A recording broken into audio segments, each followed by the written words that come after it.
I stood there, heart pounding, as my father's words cut through me like a knife. "You can leave," he said, like I was nothing.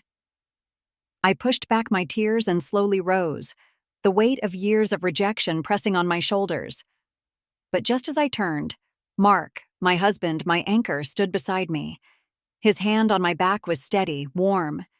He leaned in and whispered loud enough for everyone to hear, "No, Richard. You can leave." Gasps echoed.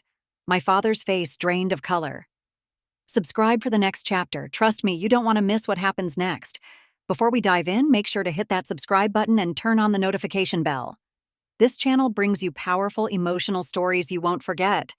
Stories that will keep you hooked till the very end. Don't miss out. Subscribe now and join our growing community. Growing up, I always felt like a shadow in my own home. My father, Richard, made it clear from the beginning, I was never his pride. His eyes sparkled when he spoke about Emma's perfect grades or David's soccer trophies. But when it came to me, it was like I didn't exist. I remember sitting at the dinner table one evening, clutching my report card with straight A's. My hands trembled with excitement. I finally did it. I finally matched Emma. I slid the report card to him, hoping, praying for a smile. He didn't even look up from his newspaper. "Good. Pass the salt." That's all he said. I tried harder. I joined the school's track team. I won races. I brought home shiny medals, thinking maybe, just maybe, he'd notice me. "Your sister got accepted into medical school," he said one day, completely ignoring the medals sitting on the counter. Now that's something to be proud of.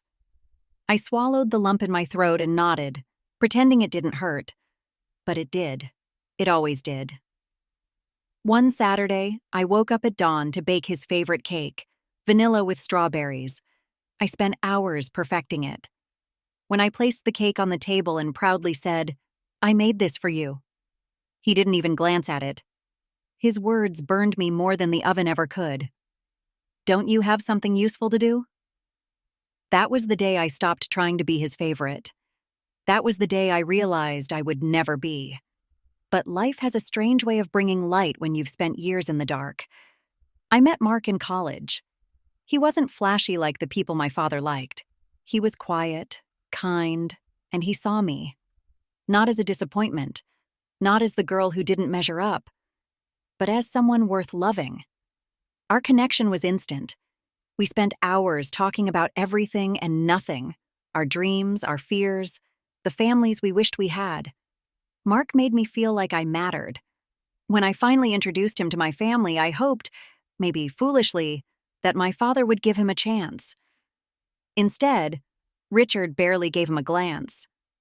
"You brought him here?" he sneered. "A man with no future?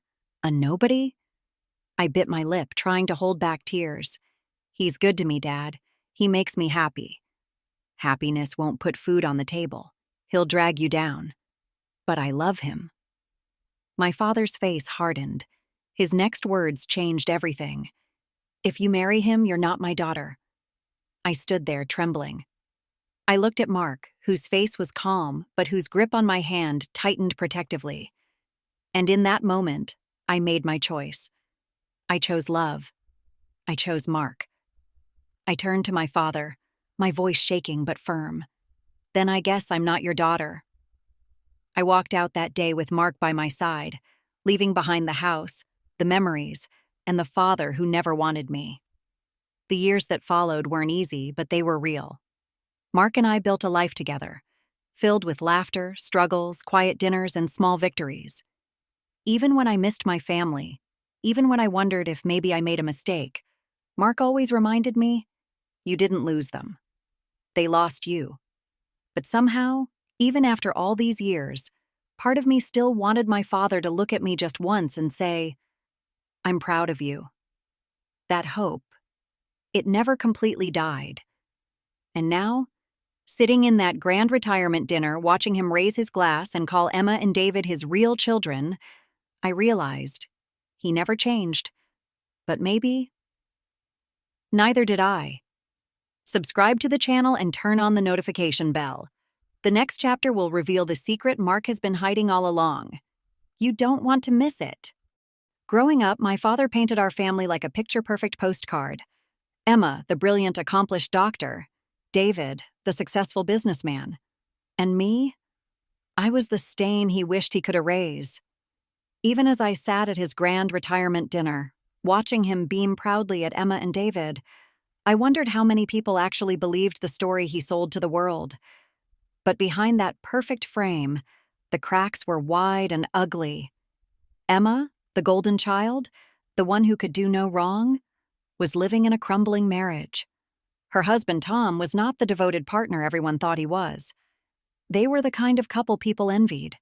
Matching clothes, smiling photos, elegant vacations. But I knew the truth. One evening, just weeks before the dinner, I bumped into Emma outside a cafe. Her eyes were red, her makeup smudged. She didn't see me at first, but I saw her.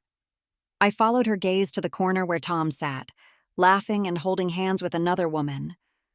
When I confronted her, she broke. "Please don't tell Dad," she whispered.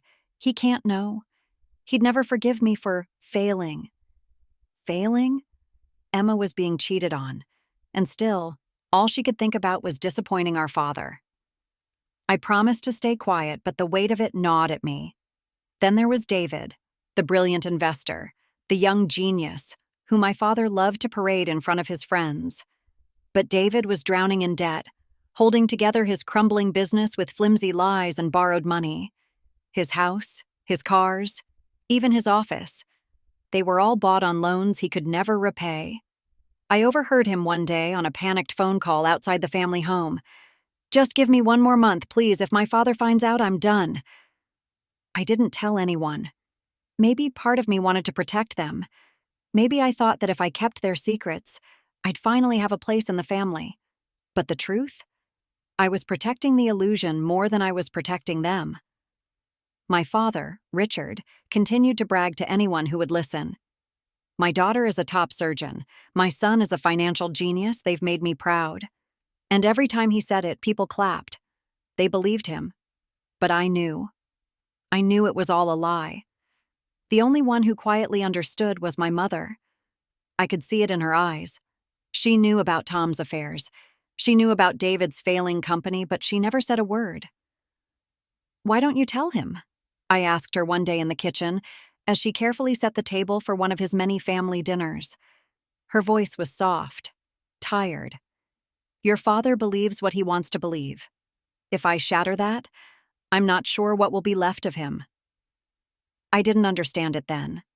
I only saw a mother who was too afraid to speak. But something changed the night of the retirement dinner. I had stepped away from the noise for a moment, needing air, when I heard my father's voice echoing from a nearby room.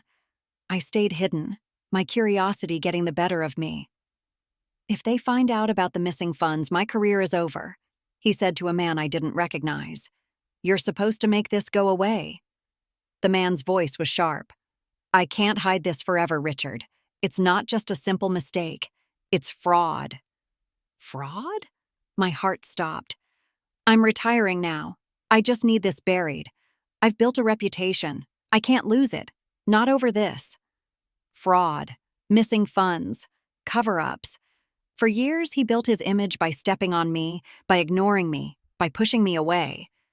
But the truth was, his perfect life was as fake as the stories he told. I backed away, my pulse racing. So the perfect father had a secret that could destroy him. And for the first time, I wasn't sure if I wanted to keep his secret. The grand hall buzzed with laughter and the soft clinking of glasses. White flowers draped across every table. Golden lights shimmered overhead, and waiters floated around, serving sparkling drinks. It was the perfect retirement dinner, at least on the outside. I sat near the end of the long table, barely noticed, as always. My father, Richard, sat proudly at the head of the table, surrounded by friends, colleagues, and, of course, Emma and David, his perfect children. He laughed loudly, his voice booming over the quiet music. He had barely spoken to me all evening, not even a hello. But that wasn't surprising. As dessert was being served, he stood, tapping his glass with a silver fork. The room quickly hushed. Tonight, he began, his chest puffed out, is not just about me, it's about the people who made me proud. My real children. He turned slightly toward Emma and David, beaming. Emma, the brilliant doctor. David, the business star. I couldn't ask for better children. The room filled with applause. People smiled and nodded. My father basked in the attention, but then his eyes landed on me. His warm smile faded, replaced by something cold. "And as for you, Lily," he said, his voice sharp and cutting, "you can leave." Silence. The words hit me like a punch to the chest. People looked around awkwardly, unsure if it was a joke. But he wasn't smiling. He meant it. I slowly pushed back my chair, my heart pounding in my ears. I felt the familiar sting of rejection, the weight of never being enough. My fingers trembled as I reached for my bag, trying to hold myself together. And just as I stood to leave, Mark stood up too. His movement was calm, controlled, but his face was hard. His jaw clenched. His eyes locked onto my father with a fire I had never seen before. "You've just made the biggest mistake of your life," Mark said, his voice steady and loud enough for everyone to hear. Gasps echoed around the room. Emma's mouth fell open. David blinked in disbelief. My father's proud, unshakable face cracked for the first time. But Mark didn't explain. He didn't argue. He simply reached for my hand, laced his fingers with mine, and gently said, "Let's go, Lily." The room stayed frozen as we turned and walked out together. No one followed. No one called my name. They just let me go like I was never meant to stay. The cold night air stung my cheeks as we hurried to the car. I finally blurted out, "Mark, what did you mean? What did you just do?" His grip on the steering wheel tightened as we drove away in silence. His eyes stayed focused on the road, but I could see his mind spinning. After a few minutes, he reached under his seat and pulled out a thick, black folder. He handed it to me, his jaw still tense. "It's time." I stared at the folder, confused. "Time for what?" He glanced at me, his voice low but serious. "For everything I've been planning." My stomach twisted. "What are you talking about?" He kept his eyes on the road. "I've been gathering things for years, Lily. Watching, collecting, waiting for the right moment." I slowly opened the folder. Inside were documents, papers, photos, things I didn't understand at first glance, names I didn't recognize, financial records, property papers, emails. "Your father's empire," Mark said, his voice steady, "isn't as clean as he makes it seem." I flipped through the papers, my heart racing faster with each page. I know about the missing money, the fake contracts, the shell companies. I know how he's kept his reputation by burying things. I looked at him, stunned. "How long have you known?" "Since before we got married," he admitted. "I've been building a case, waiting for the day he would push you too far." I sat back, my head spinning. "Why didn't you tell me?" "Because you still wanted his love," Mark said softly. "You weren't ready to see him for who he really is." The weight of those words crushed me. He was right.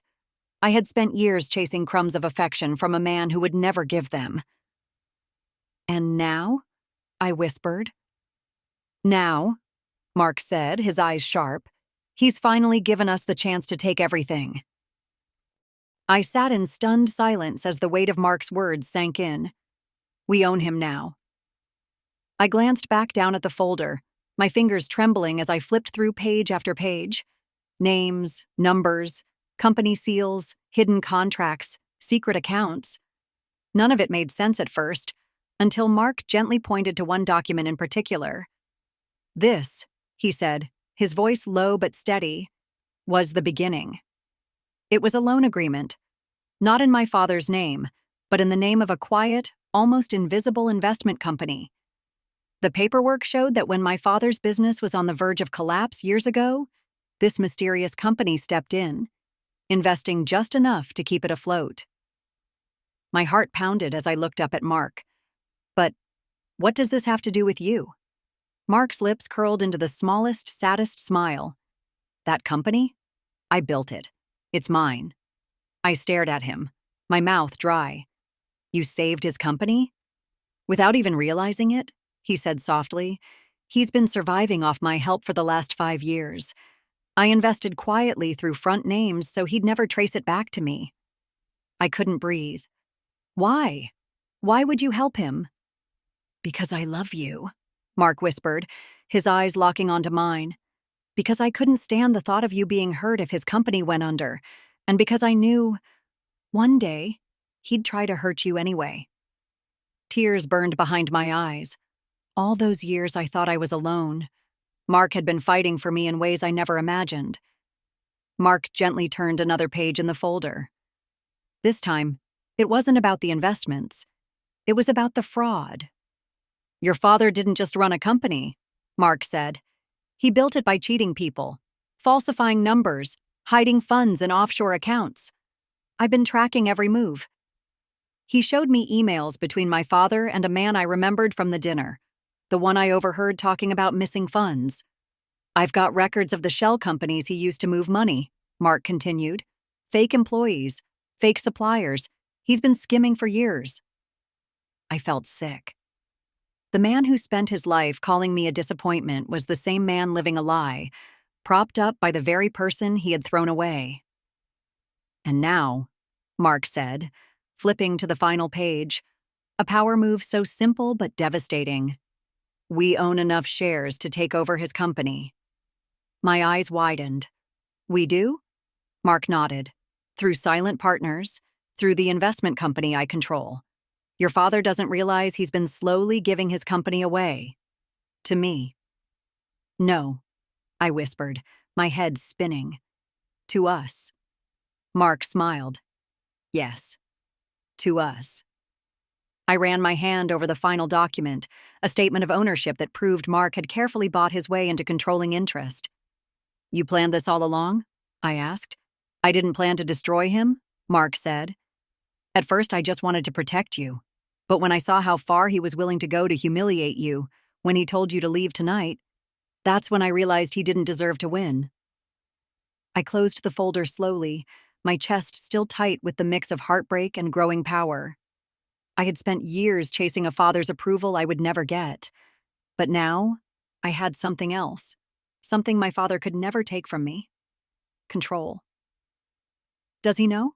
I asked. Mark shook his head. Not yet. But he will. And when he finds out? I pressed. Mark's eyes flickered with something sharp. Something final. When he finds out, it'll be too late. I leaned back in my seat, the weight of everything crashing over me. For so long, I had believed I was powerless. But now I held the one thing my father valued more than his pride. His empire. The days that followed were quiet. Too quiet. But beneath the silence, Mark and I were moving carefully, piece by piece, taking control of my father's empire from the inside. Mark was a master at playing the long game. He knew the key wasn't to make loud, obvious moves. It was to strike softly, like the slow tightening of a rope until there was no escape. Our first step was buying out small shareholders, quiet people who wanted quick cash and had no loyalty to my father. Mark's investment company, hidden behind layers of names and silent partners, made offers they couldn't refuse. One by one, they sold their shares. We reached out to board members who had grown tired of my father's sharp tongue and impossible demands. Mark offered them something my father never did: a voice, a vote, and a future. They switched sides without hesitation. Within weeks, we had built an alliance strong enough to challenge him. But still, my father remained clueless. He kept living in his perfect illusion, bragging about Emma's career, David's business, and the company he thought he fully controlled. But behind his back, we were pulling all the strings. I visited the company sometimes, walking through the halls like a ghost. Employees barely remembered me, but now I saw them with new eyes. I wasn't the forgotten daughter anymore. I was the storm quietly building on the horizon. Mark and I met with lawyers, drew up papers, and prepared the final step: the vote that would remove my father from the company he thought he would control forever. But even as we moved carefully, my father began to feel the ground shifting under his feet. It started with a deal falling through. Then a key investor suddenly backed out. A project he was leading was mysteriously delayed because the board, our board, voted against him. I heard from Emma that he had begun staying late at the office, frustrated and snapping at everyone. David mentioned in a nervous phone call that their family lawyer had started asking strange questions about company ownership. The cracks were finally reaching him. But it wasn't until he received the letter that the panic truly began. I wasn't there when it landed on his desk, but I heard the story from Emma later that night. My father had stormed into the office early, looking for files, desperate to make sense of why his control was slipping. His assistant handed him a plain white envelope. Inside was a single sheet of paper. No signature, no return address. Just 6 simple words. You should have never told her to leave. Emma said he turned pale. He read the letter 3 times before throwing it across the room. He canceled his meetings. He went home early. He stopped answering his phone. For the first time in his life, Richard was afraid. He didn't know who sent the letter. He didn't know who was moving against him. But I did. It was Mark. I found out that night when I saw the envelope's twin sitting on our kitchen counter. You sent it? I asked, my voice low. Mark simply smiled. He needed to know he made the wrong move, and now he'll start to doubt everyone. He won't figure it out? I asked. He can't, Mark said confidently. The people working for us are the ones he trusts the most. He'll look in all the wrong places while we quietly finish what we started. I felt something deep in my chest, a strange mix of fear and satisfaction. For so long, I had dreamed of my father finally seeing me. Now, he would, but not the way he expected. I traced the edges of the letter and whispered to myself, "You should have never told me to leave." The cracks in my father's perfect family had always been there, but now they split wide open for the world to see. It started with Emma. For years, she wore her marriage like a golden necklace, polished and perfect for everyone to admire. She posted smiling pictures, held her husband's hand at company events, and called him the love of my life in speeches. But behind those smiles was a broken woman desperately holding onto a lie. When the news broke, it spread like wildfire. Prominent surgeon files for emergency divorce after husband's public affair. The article was everywhere, shared, whispered, replayed on the morning news. Photos of Emma's husband with another woman splashed across every screen. Their marriage, their privacy, their illusion, destroyed in one brutal headline. My father's phone rang endlessly that day. His friends called. His colleagues whispered. His face, once always proud and high, suddenly carried a heavy frown. But the storm wasn't over. Just days later, David's world collapsed too. His company, the one my father bragged about for years, filed for bankruptcy. The debts David had been hiding caught up with him, and the story hit the news like a hammer. Young CEO's fortune crumbles under hidden debts. The reporters loved it. They dug up every unpaid loan, every unpaid employee. It was humiliating. The son Richard paraded as a genius was now the face of failure. When I read the headlines, I felt something strange. Not happiness, not revenge, just peace. The truth was finally doing what I could never do. It was forcing my father to face the reality he spent years ignoring. His perfect children weren't so perfect, and the daughter he discarded? She was the one quietly holding the key to everything. Richard tried to patch things together. He called in favors, pushed out statements, even hired lawyers to control the damage. But it was like trying to stop a sinking ship with a roll of tape. His grip on his image, his family, and his power was slipping fast. And then, something happened that finally tipped the scales. He called for a family meeting. It wasn't like the dinners we used to have. This one was serious. Private. No cameras, no guests, no fancy speeches. Just Richard, Emma, David, my mother, and me. When I arrived, my father barely looked at me. His face was tight, his voice sharp. "We have a problem," he said, as if it wasn't already painfully obvious. "We?" I echoed, my voice calm. "I've worked hard to build this family's name," he snapped. "And right now it's being dragged through the mud." I glanced at Emma. Her eyes were swollen, her hands twisting nervously in her lap. David wouldn't even meet my gaze. He stared at the floor, defeated. "You should have told me about Tom," Richard barked at Emma. "I could have handled it before the press did." Emma flinched but said nothing. "And you?" He turned to David, his jaw tight. "How could you let this happen? You were supposed to be smarter than this." David's face crumbled. "I didn't have a choice. I was drowning. I thought I could fix it." Richard cut him off, waving his hand in frustration. Then his eyes landed on me.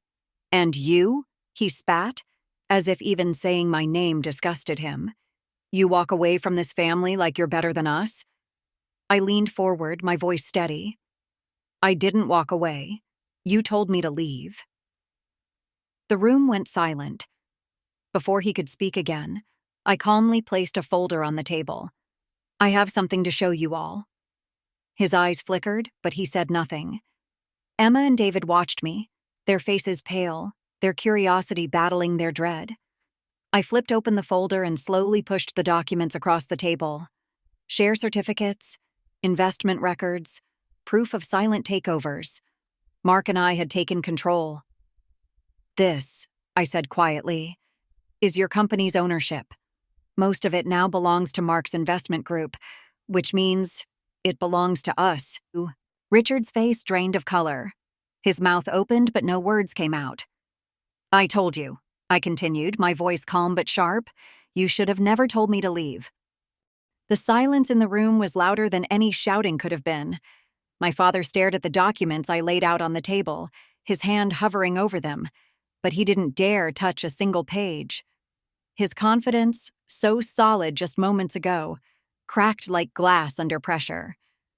Emma leaned forward, her eyes wide, scanning the proof. Share certificates, investment records, and evidence that Mark's silent company now controlled the majority of my father's business. David swallowed hard, his mouth hanging slightly open as he realized the truth. His fingers twitched like he wanted to grab the papers but couldn't bring himself to move. My mother sat quietly, her hands folded in her lap. But her eyes told me she had waited years to see this. I let the silence stretch. I wanted them all to feel it. The shift. The fall. Finally, my father spoke, his voice hollow and thin. "This isn't possible." "It's very possible," I said calmly, flipping to another page. "Mark has been building this quietly for years, while you bragged to your friends, while you ignored me, while you told me to leave." He shook his head in disbelief. You planned this?" "No," I said softly. "You planned this. The day you threw me away. That's when this started." He looked at Mark with a mixture of fury and panic. "You set me up." Mark's face was unreadable. "I saved you. I kept your company alive when no one else would. You survived because I wanted you to. And now?" my father hissed. "Now. We don't need you," Mark answered, his voice calm but firm. Emma broke the silence first. "Wait, so all those deals that fell through, the board votes, it was you two? You're the reason Dad's losing control?" I looked her in the eye.